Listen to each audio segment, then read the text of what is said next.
Hi, everyone. Welcome back to Grandpa Mark's Hobbies and our finale for our Moebius 66 Flareside. You can see it's a little dirtier than it was a couple days ago. I had a whole bunch of fun with this thing. So let's get the people out the way here. They're trying to figure out what to do with that tail light.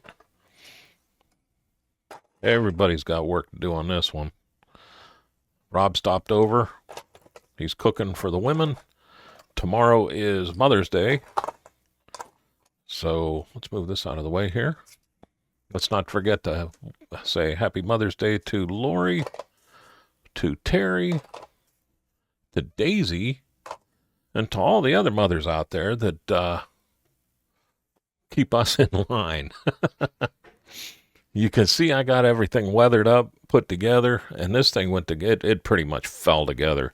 There wasn't a whole lot of finagling I had to do, except for one thing, and that's on the underside.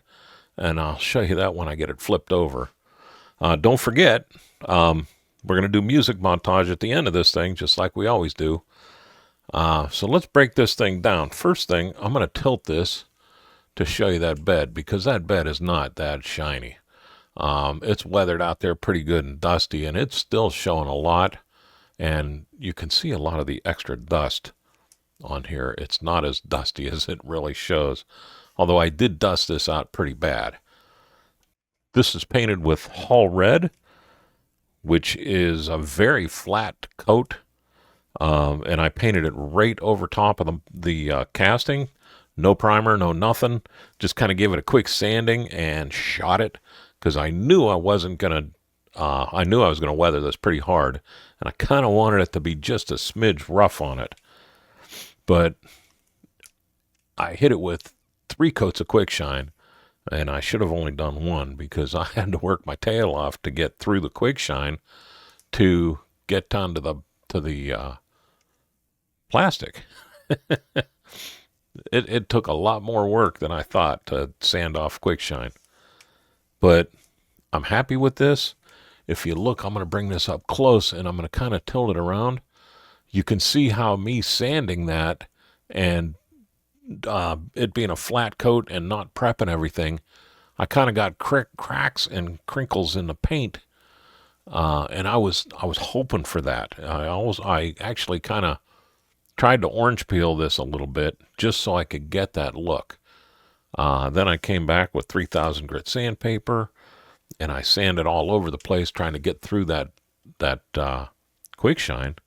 And I ended up going all the way down to, I think it was 800 grit or even lower maybe, before I could break through it, and then come back with the 3000 and do stuff like this and the high spots and low spots, and like on the fenders and things like that, just to burn through the paint onto the plastic. And then I use my Weathermaster to rust it back out. Then I hit it again with sandpaper. I rusted it back out again. So that's twice with the rust. Well, really 3 or 4 times, because I'd sand it and say, hey, let's do something else, and I'd sand it again. But like 3 or 4 times before I got that to where I wanted it. And then I came in last night with my pastels, and I went crazy with them, just pasteling all over the place.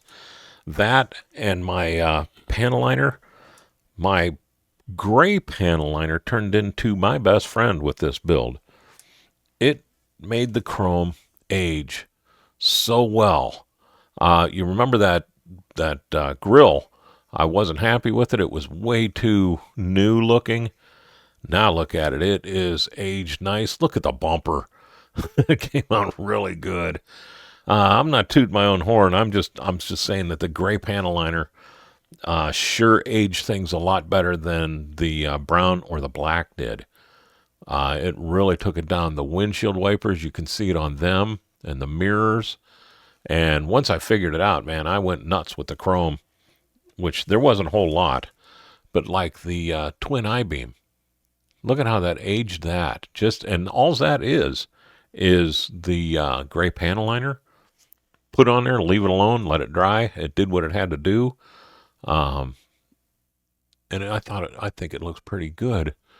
That front, same thing. It looks good. Then I came back with some pastels and dirtied it up a little bit more. But dang it, man, I can't be any happier than that. The back, I added the chains.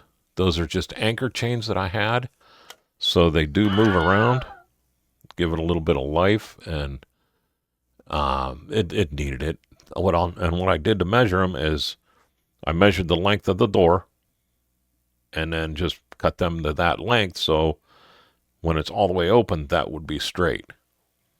The like 3-4-5 thing. Well, I got the hood off.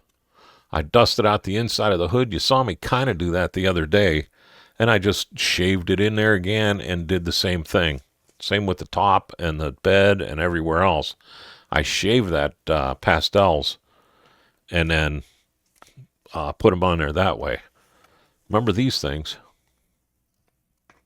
Those are those coin holders. They hold the hood up really well.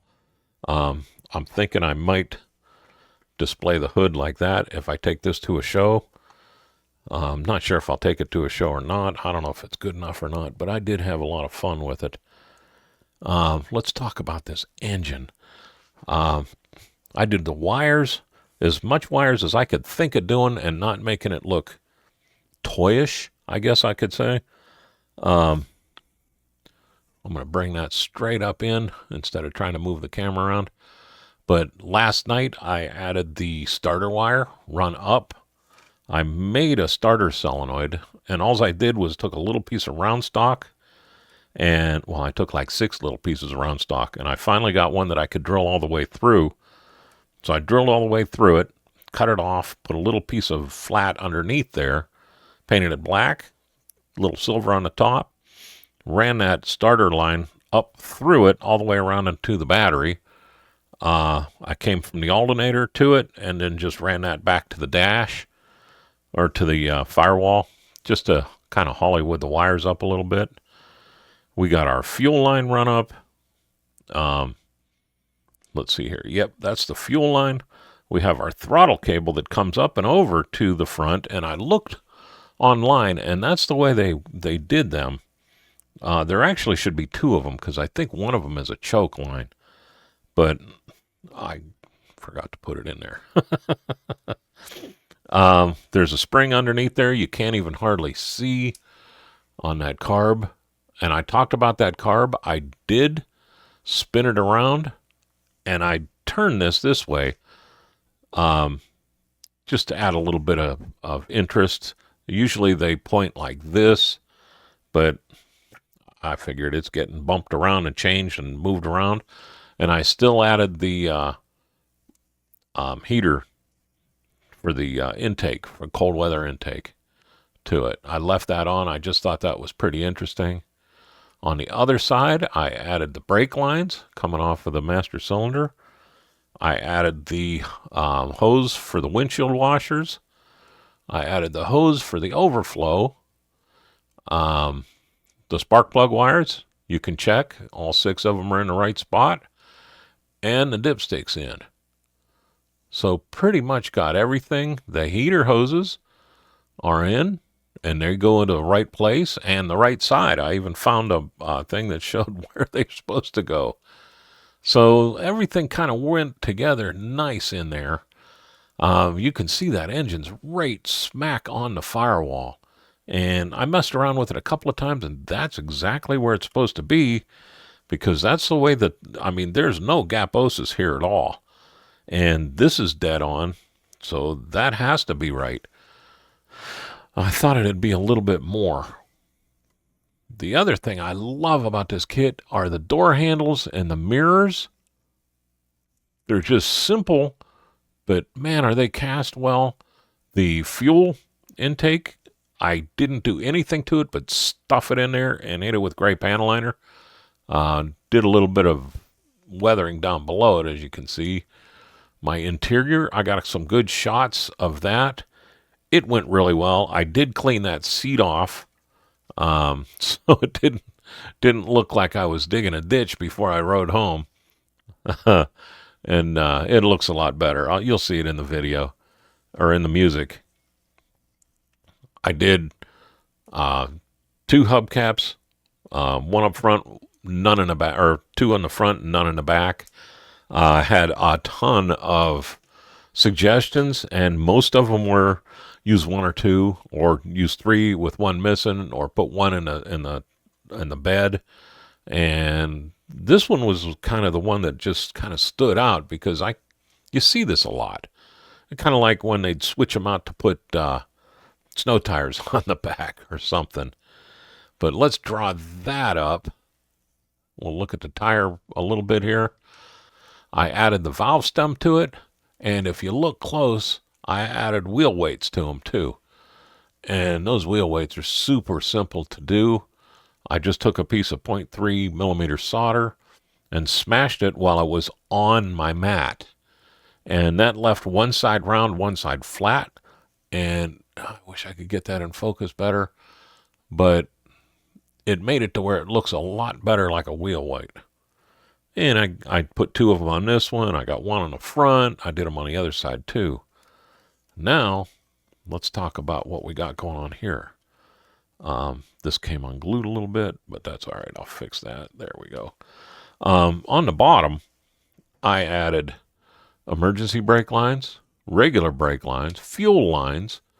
Everything's there that really needs to be there. And then we weathered the boogers out of it, like I said I was going to. The one thing about this kit is on this cross member right here, and you can see I still have the little stubs, and I left them on here to remind me to tell you what happened here.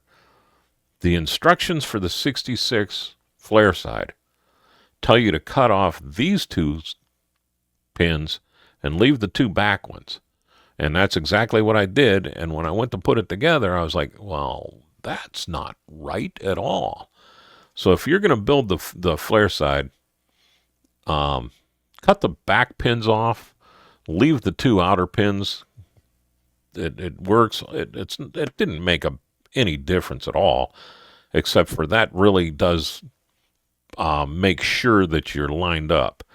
The little grooves here, you can't mess up. This just locks it in, that's all. So I have 2 holes there instead of chassis bolts. It is what it is. I was asked about how the axle is thrown out like it is. And it kind of made me think for a second, and it dawned on me that I think that axle is that way. And correct me if I'm wrong in the comments, but I think the way the axle is offset like that, because the engine's laying flat, transmission comes out flat, the rear end is pushed way up. You got all that travel on that rear end. So when this thing's loaded down, that axle is going to flatten out a lot more than it is and push down in there. And that's the best I can think. So let me know what you think in the comments of what we got going on there and why that axle is that far out. And that's the only thing I can think it would be. There you can see those wheel weights a little bit better too on that tire. And again, both sides.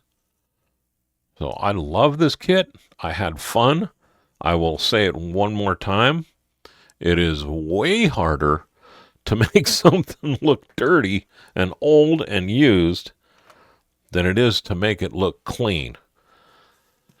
And then I want to remind everybody, we got our 24-hour group build on October 11th, 2025. The link for it is down in the description. There's also a link for the GoFundMe page down there too, if you would like to give to the American Cancer Society. We're doing it on that 24-hour build. I want to thank Gallery. They're doing everything for me, like those paint erasers and the paint pens, and they got a secret coming out here in July that I think everybody's going to be pumped about. We got to thank our veterans, our first responders, and our active duty people. Without them, we can't do anything that we're doing here. And I want to say hi to Jason, Mike, and Bruce. They're going to be the ones that are going to save my bacon during this group build, because if I was doing this myself, I'd probably have passed out. But with that, I want to let you go. I want to put on this music and have some fun. So thank you again for following along. You all have a great day, a better tomorrow. Thank you for watching, and happy Mother's Day, everybody. Know you've been a good friend, and that's in the thick and thin, and I know it's never gonna end, 'cause you've been a good friend.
This was painted with Hall Red, which is a very flat, straight over the body color, or the. We'll look at the tire a little bit here. I added the valve, the air valve. Jeez, the valve stem. There we go. Blah blah blah blah blah. Okay, I'm happy with that one. Let's edit this. These windshield wipers, they went on there so nice and easy. And then don't forget, I got my magnets on the hood, and and they're not as strong as I'd want them to be, but they do hold it in place pretty good. the this thing right here that opens and closes, the tailgate, I added the chains to it. Ah, geez, let's just try that again. You can see on the inside, you can see on the interior that I put it all together and painted it. Let's try one more time. I added brake lines. I added the stuff that squirts water, the windshield washers. Dang it. So close. Okay, we have an engine in a hole here. Let's start that over.